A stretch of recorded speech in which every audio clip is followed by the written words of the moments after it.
അസ്സലാമു അലൈക്കും. ഇന്ന് നമ്മൾ അടിപൊളി ഒരു ബീഫിൻ്റെ റെസിപ്പി ആയിട്ടാണ് വന്നിട്ടുള്ളത്. മിസ്റ്റർ ഷെഫിൻ്റെ വീഡിയോയിൽ കണ്ട റെസിപ്പിയാണ്. നല്ല ടേസ്റ്റാണ്. ഞങ്ങൾ ചെയ്ത് നോക്കിയപ്പോൾ എല്ലാവരും ട്രൈ ചെയ്ത് നോക്കുക. നമ്മളൊരു 1/2 കിലോ ബീഫ് നന്നായി കഴുകി വൃത്തിയാക്കി എടുത്തിട്ടുണ്ട്. മുഴുവനായിട്ട് ഇങ്ങനെ അരായിട്ടുള്ള ഇറച്ചി എടുക്കരുത്. അങ്ങനെ കുറച്ച് നെയ്യും പാടയൊക്കെ കൂടെയുള്ള നല്ലൊരു ഇറച്ചി നോക്കി എടുക്കുക. ഇതിലേക്ക് ആവശ്യം കുറഞ്ഞ ഇൻഗ്രീഡിയൻസ് മാത്രം മതി. കുഞ്ഞുള്ളി 1 കപ്പ് എടുത്തിട്ടുണ്ട്. ഒരു ഇഞ്ചിയുടെ ചെറിയൊരു പീസും കുറച്ച് വെളുത്തുള്ളിയും 4 പച്ചമുളകും 2 തണ്ട് കറിവേപ്പിലയാണ് നമ്മൾ എടുത്തിട്ടുള്ളത്. നമ്മൾ ഉള്ളിയും വെളുത്തുള്ളിയും ഇഞ്ചിയൊക്കെ കൂടെ ഒന്ന് ചതച്ചെടുത്തിട്ടുണ്ട്. ഇനി ഒരു കുക്കർ എടുത്ത് വെച്ചിട്ട് നമ്മൾ ബീഫ് അതിലേക്ക് ഇട്ട് കൊടുക്കാം.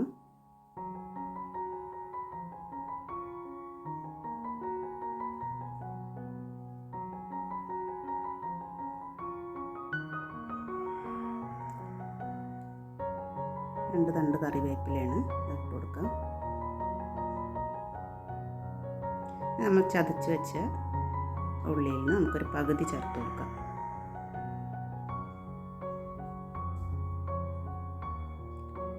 ഇനി അര ടേബിൾ സ്പൂൺ മുളക് പൊടി, 1/2 ടീസ്പൂൺ മഞ്ഞൾപ്പൊടി, 1/2 ടീസ്പൂൺ ഗരം മസാല, 1 ടീസ്പൂൺ ഉപ്പ്, ഇതെല്ലാം കൂടെ നമുക്കിതൊന്ന് ചേർത്ത് കൊടുത്തിട്ട് കൈ വെച്ച് നന്നായി കുഴച്ചെടുക്കാം.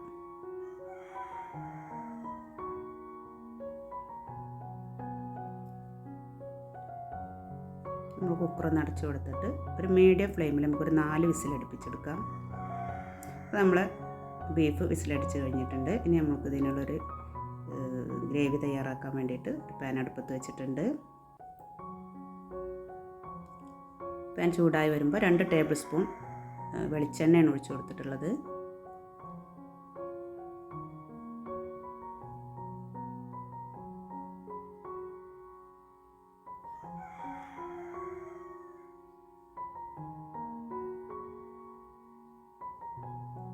ഒരു ടീസ്പൂൺ നിറയെ പെരിഞ്ചീരകം ഇട്ട് കൊടുത്തിട്ടുണ്ട്. അതൊന്ന് പൊട്ടി വരുമ്പോൾ നമ്മളെടുത്ത് വെച്ചിട്ടുള്ള നമ്മുടെ ഉള്ളിയുടെ അത് പേസ്റ്റ് ഇട്ട് കൊടുക്കാം. പേസ്റ്റെല്ലാം നമ്മൾ ചതച്ച് വെച്ച ഉള്ളി ഇട്ട് കൊടുക്കാം.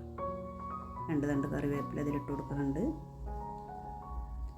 ഇനി നമ്മൾ ഈ ചതച്ച് അതും കൂടി ചേർത്ത് കൊടുത്തിട്ട് പച്ചമണം മാറുന്ന വരെ നന്നായിട്ട് ഇളക്കി ഒന്ന് മൂപ്പിച്ചെടുക്കാം.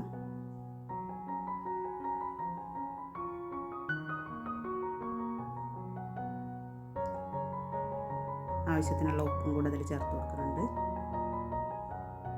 ഈ മസാലയ്ക്ക് വേണ്ടിയുള്ള ഉപ്പ് മാത്രം ചേർത്ത് കൊടുത്താൽ മതി. നമ്മൾ ബീഫിൽ ഉപ്പ് ചേർത്തതാണ്.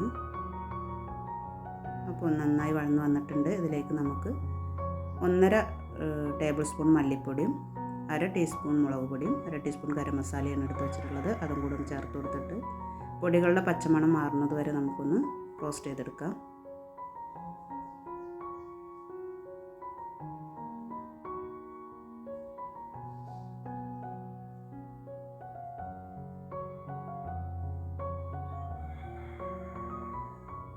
വീഡിയോ ആദ്യമായി കാണുന്നവരുണ്ടെങ്കിൽ ഒന്ന് സബ്സ്ക്രൈബ് ചെയ്ത് സപ്പോർട്ട് ചെയ്യുക.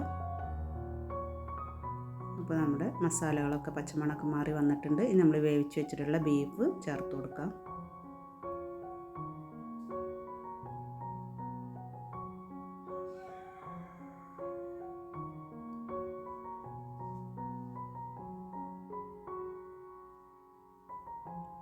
ഹൈ ഫ്ലെയിമിൽ വെച്ചിട്ട് നമുക്കിതിൻ്റെ വെള്ളം ഒന്ന് വറ്റിച്ചെടുക്കണം.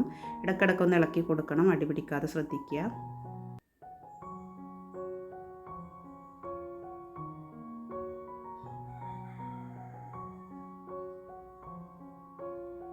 അപ്പോൾ നമ്മുടെ വെള്ളമൊക്കെ വറ്റി മസാല അടിപൊളി വന്നിട്ടുണ്ട്. എണ്ണയൊക്കെ തെളിഞ്ഞ് വന്നിട്ടുണ്ട്.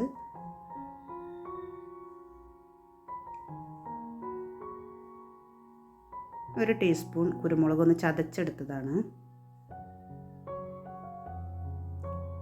ഒരു 3 പച്ചമുളക് ഒന്ന് ക്രോസായി അരിഞ്ഞെടുത്തും കൂടി ചേർത്ത് കൊടുത്തിട്ട് ഒന്ന് മിക്സ് ചെയ്തിട്ട് നമുക്ക് ഫ്ലെയിം ഓഫ് ചെയ്യാം.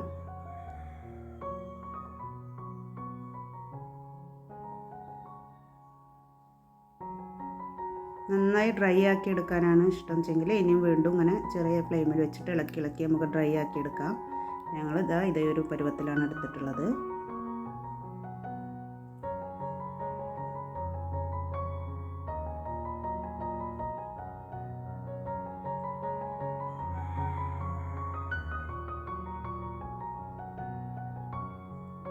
ഇനി ഒരു ടേബിൾ സ്പൂണും കൂടി വെളിച്ചെണ്ണ നമുക്കിതിൻ്റെ മുകളിലൊന്ന് ഒഴിച്ചു കൊടുത്തിട്ട് ഫ്ലെയിം ഓഫ് ചെയ്യാം.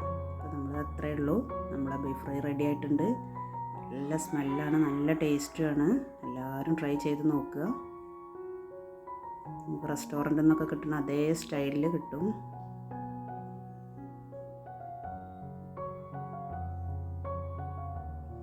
നമ്മൾ ബീഫ് ഒരു പാത്രത്തിലേക്ക് മാറ്റിയിട്ടുണ്ട്.